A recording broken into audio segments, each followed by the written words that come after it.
Hey guys, welcome back to my channel. My name is SincerelyOghosa. If you haven't come across my channel before and you've been living under rocks, I upload beauty, lifestyle, and straight talking videos, so make sure you subscribe. So today's video is a little bit of a clickbait. So we will be talking about the things I don't like about Nigerian nightlife. I'll also be including like tips on how to avoid like having a crap holiday season in Lagos, especially. I don't really know about other cities. Like, I actually scrubbed up slightly for you guys. Tell a lie, I'm going to lunch. Last night I had my first night out in Lagos. That really made it sound like I lost my virginity or something. Oh my days. Okay, number one, yeah. So when someone invites you out, make sure that you do your Googles. As Melissa's Wardrobe likes to say, do your Googles. Make sure that the place is actually... I'm quite bougie. I am. I didn't realize how bougie I was until I got here, and I was just like, there's some places I can't go. So last night, me and my friend, I will not name that place, but we went to somewhere shat, and it was just like, you can tell. Do your Googles. If you don't do your Googles, make sure you have like a Lagos plug. Unfortunately, my Lagos plug is pregnant. I don't think she's really like a clubber like that, but maybe I should have asked her and it would have avoided this whole situation. But okay, so we started off the night going to this lounge, which we did enjoy. Then we went to, where did we go? We went to Knock. Knock on Friday nights is okay. It has a lot of expats. Like, you'll see a lot of Oyinbo people, a lot of Asians. So we met these expats. Oh gosh, this is the beginning of trouble. So we met these expats. Yeah, there was this one white guy talking to me. Friend was super funny as well. Like, we were having good banter, and then they were like, oh, we're gonna go get on a bus, like a party bus. And in my mind, I'm thinking like it's a London party bus, like, you know, with the lights and everything, like really giving us vibe, you know, really giving us energy. But oh, we were so wrong. And even my friend, she lives in Lagos. She doesn't go out that much, but she lives here, and she thought it was a coaster bus.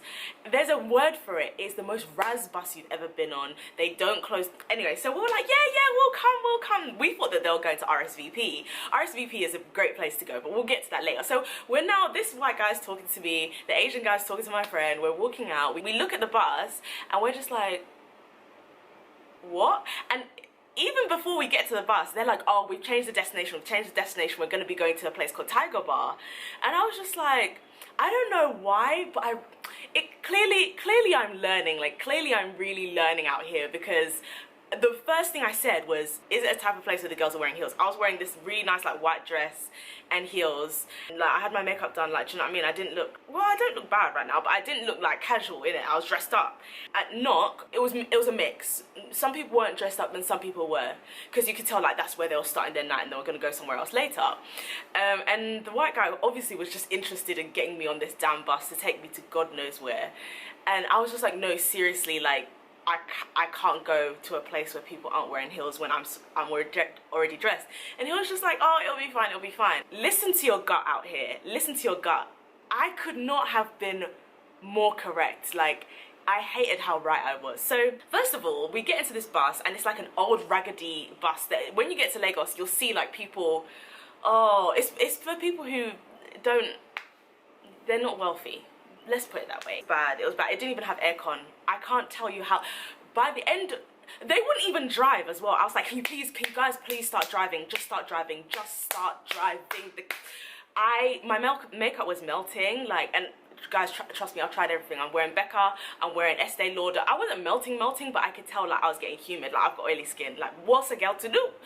So eventually they started moving the car, and then at some point somebody started playing Miley Cyrus, and I just thought to myself, Osa, this is not what your daddy sent you to Lagos for. This is not it. So she was like, there was this Oyinbo girl on the bus like playing like Miley Cyrus, and I was just looking, literally, and I love the fact that I don't even hide stuff now. I was just looking at her like, and they were like, oh no, it's a joke, it's ironic. It was just Oyinbo people being Oyinbo. Like, it was that vibe. But there was loads of black people on the bus though, loads of Nigerians on the bus. And then, so we get to this Tiger Bar thing, and guys, I can't tell you how raz it was. Like, it was outside. You know when you go and get your wig cornrows done at the braiders, the auntie that does the cornrows for you, This type of place, that's where that auntie goes on a Saturday night or a Friday night to let her hair down. It was just aunties and uncles, but also like young uncles, like people my age, but like it was just raz. It was, oh my gosh, like, and they were looking at me so confused, like, why are you here? And me too, I was looking at them like, I don't know why I'm here. I don't know, I'm not supposed to be here. And as soon as I got there, I was just like to my friend, we need to go. So one thing you need to make sure you do it is just like listen to the vibe. Like if the vibe is not working for you, then just go. We should have been with a group of guys and my friend, but they were somewhere else and we weren't really feeling that place. At this point, we were offended for ourselves. So we got in a bowl and we were laughing our heads off because they were only selling like beer that was like 200 naira. No, sorry. Woo, child. The ghetto. We went to RSVP and this is where the night picks up, my guys. This is where we kind of redeemed ourselves.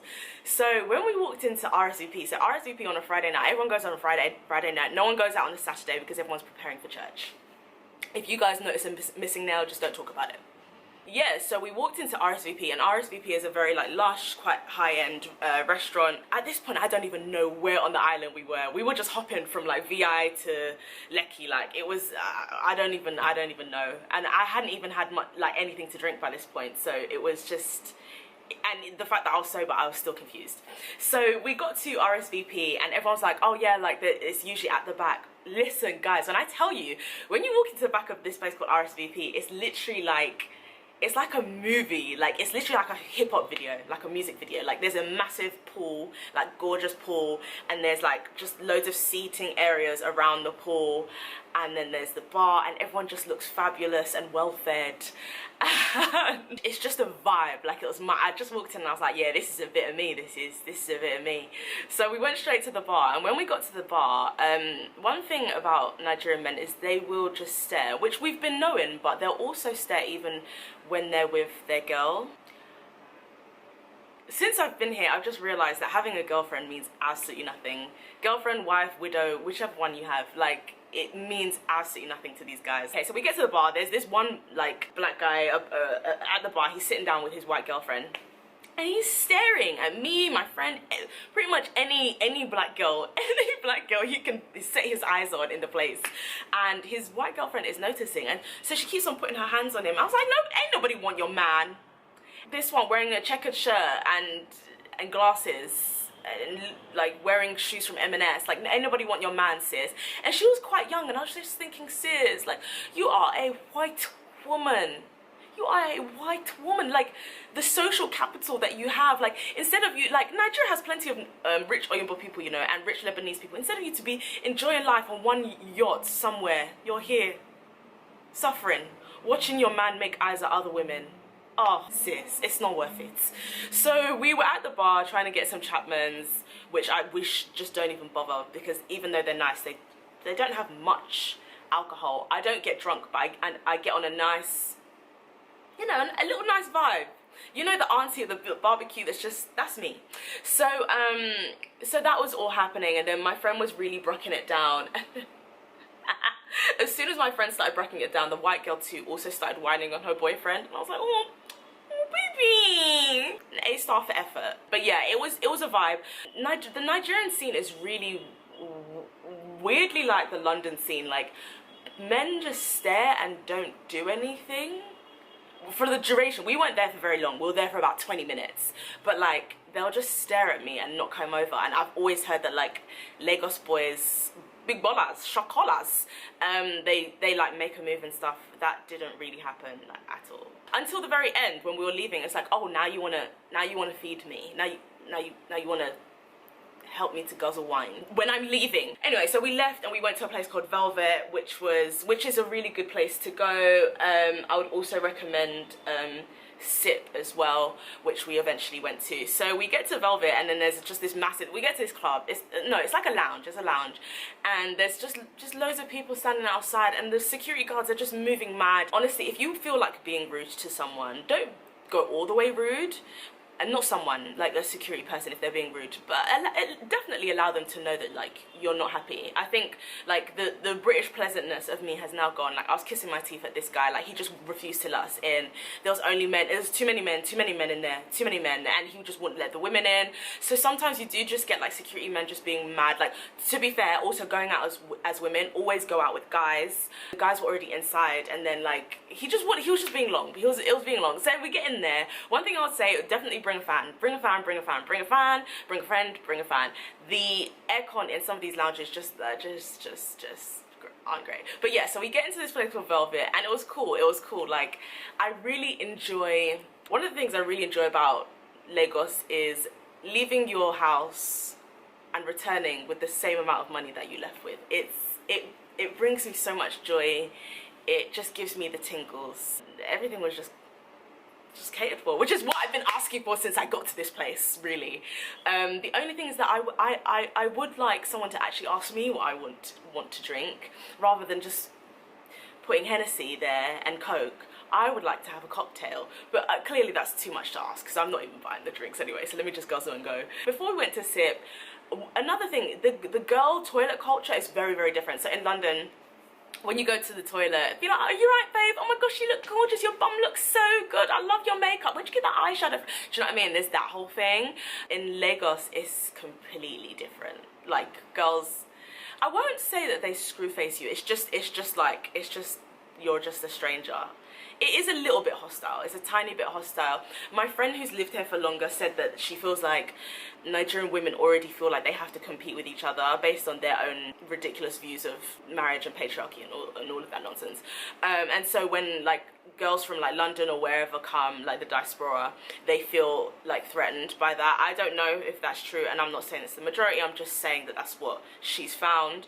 And I have had some few instances where it's just been a little bit of a cold shoulder, but I'm not going to paint all of them with a bad brush at all. Like the girl I went out with, she lives here. I know some really cool people, but it is really odd. Like, there's none of that. But there was one girl who was just like, "Oh, you look amazing," and then she just pulled down her pant and went to the toilet right there. I was just, oh, we're not closing doors anymore? Maybe that's something that we're leaving in 2019. Thanks for letting me know. Do you know what's really weird? They play so much white music here, like the colonizers that I was running away from. How have I met them here again? Like, I even see like a lot more. I knew that I would see white people here, but I'm seeing them like literally every single day. What's that about? I've got nothing against them or anything. I just thought that being in Nigeria, it would be like more of a rarity, but that's super naive because I'm in Lagos, so obviously like a lot of them work here and have businesses here or whatever, but it's mad. And then like so many of these clubs like cater to them by playing all that music that I really, really hate. Sip wasn't doing that too much. Sip was good. Knock does that. And then no, stop it, and they'll mix it with Tenny as well. I wanna be a billion, billion. No, like that was not what the song was intended for. Like, just leave it alone. That whole pandering thing, like let them listen to Afro beats the same way where we have to be listening to David Bowie and Queen. Why do I know so many lyrics of Queen songs? Let them learn. Like, it's so annoying. Anyway, so we left there, we got to Sip, which was fun. That was pretty much our night. Nigerians really do drink though. Like, it's really sad that West Africans in the UK really paint Caribbeans with this brush, like, oh, they drink so much. No, you people can also drink too. Like, I was just watching people yesterday, like, you people are mad or konoma. It's 6 o'clock in the morning and they'll still be going. Like, honestly, like, you can't keep up with them. You can't. Like, there was one point where I was just like, I really want to sleep. They were like, no, it's enough. Like, my alarm is off to go off in 2 hours. Like, I'm tired. But yeah, so that's kind of like a short beginner's handbook in e-format of Lagosian nights. I've only just started, so I will be updating you guys with how I find it as the party season starts. But yes, I hope you enjoyed the video. Let me know any tips as well for just Lagos life, especially nightlife. Cardi B is gonna be here. I think she's already here actually. I don't know if I'm gonna go see her. But yes, please subscribe and I'll be back again soon. Bye guys.